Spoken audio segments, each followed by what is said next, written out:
Hello and welcome everyone. Today I would like to talk about the screen of the device and explain about the buttons in the device. First of all, the first one from the left, we have the turning on and off of the device, and below it there is the clearing button that we use it when we want to clear, and disinfection, the process of disinfection after the end of the session of a patient, and if we want to start the device and set up the device for a new patient. Then we have the SN, which refers to single needle. Gonna talk about this later. We have LEDs. First of all, there is air detector, the first one from the left, which means if there is a bubbles, this LED would turn on, gives me an alarm.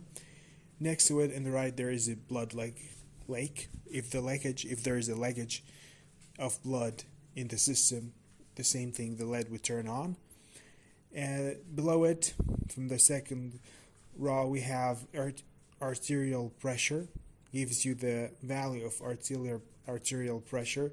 Actually, it's the only scale that has negative values. It started from minus 300 to 200 millimeter mercury, because millimeter of mercury, because it's pressure. Next to it there we have a scale of venous pressure from 0 to 900. Next to it we have the TMP that we talked about, which is transmember pressure, the pressure in the filter itself, and the value of it would be from 0 to 300. So then under it there is the rest of the buttons. We have the test, if you want to test the device before connecting the patient to the device. Below it there is the prime, and there's start, restart. I'm going to talk about those. There is the alarm, which is an X sign, which means if the device gives me alarm and I want to turn it off. And next to it there is the scale of conductivity. We talked about this a lot. Scale of it between 12.8 to 15.5. Then we have next to it the flow, turn on, off, the ultrafiltration, turn on, off. Also we talked about this. The alizate menu, also we talked about this. Ultrafiltration menu. Okay. Now let's go back to the SN. Actually, when I use the dialysis using single needle. Okay. So, and the TMP, the aim of it is to monitor the efficiency of the filter. And if the TMP increase, means there's blockage in the filter, in the membrane of the filter. Okay. Now the prime button, actually to move the blood inside the tube of the patient. The start, restart, to turn off the cycle, the dialysis cycle. And the conductivity scale we talked about, it's actually to monitor the level of sodium. Okay. The flow rate actually refers to the flow rate of the dialysate in an hour. And UF, we talked about this, which is ultrafiltration, amount of water that being pulled out of the patient's body. There is an extra button that is recently was added, PPM, blood pressure monitor, and there is a cuff in the right of the device to monitor the pressure of the patient, because it's very important to monitor the pressure of the patient, the blood pressure of a patient during the session. Now I want to talk about the boards of the device. There is boards directly behind the screen of the device, and there's also board for the dynamics circuit in the middle of the device.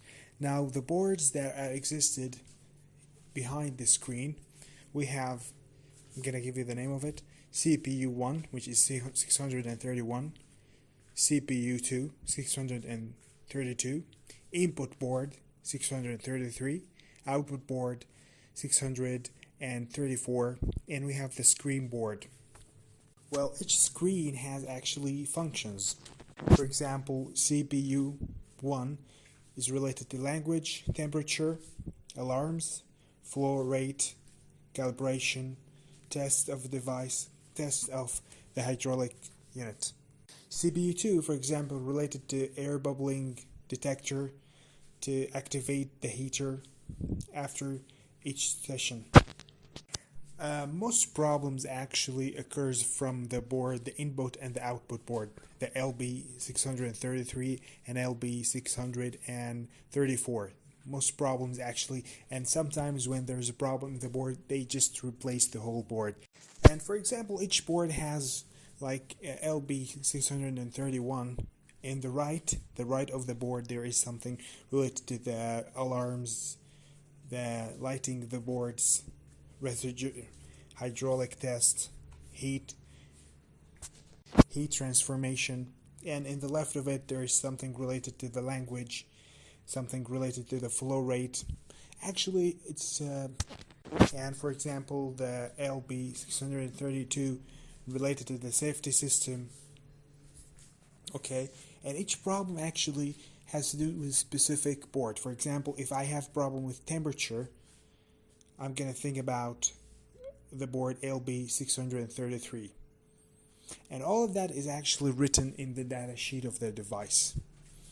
Okay, but in general, when you open the screen, those boards are set in the following position. First of all, let's start from the left. We have the LB631, and behind it there's LB632. Okay, and then in the right we have the LB633. Next to it, to the right, there is LB634. Next to it, there is LB763.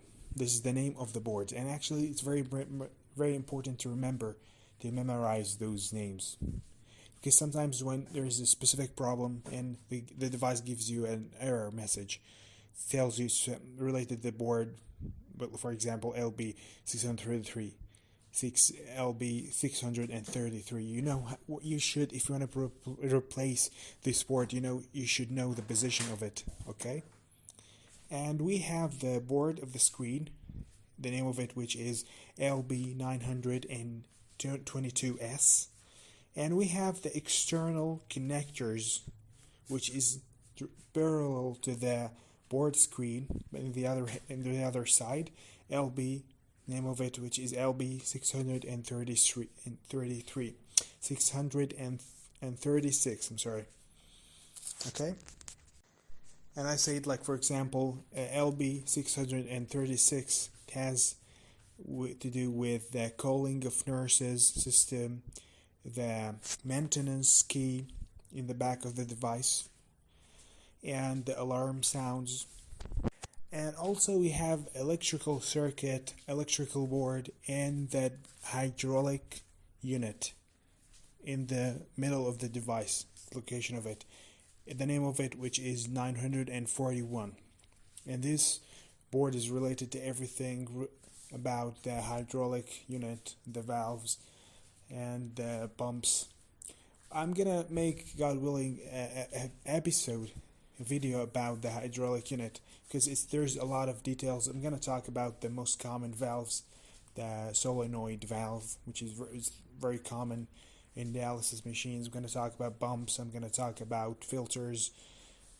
I'm gonna talk about the degassing bulb, ultrafiltration bulb, all of those in a separate video, God willing. And last thing I would like to say, that in the board, the screen board, it has a cooling device stuck to it, because the temperature of the screen could increase when we use it.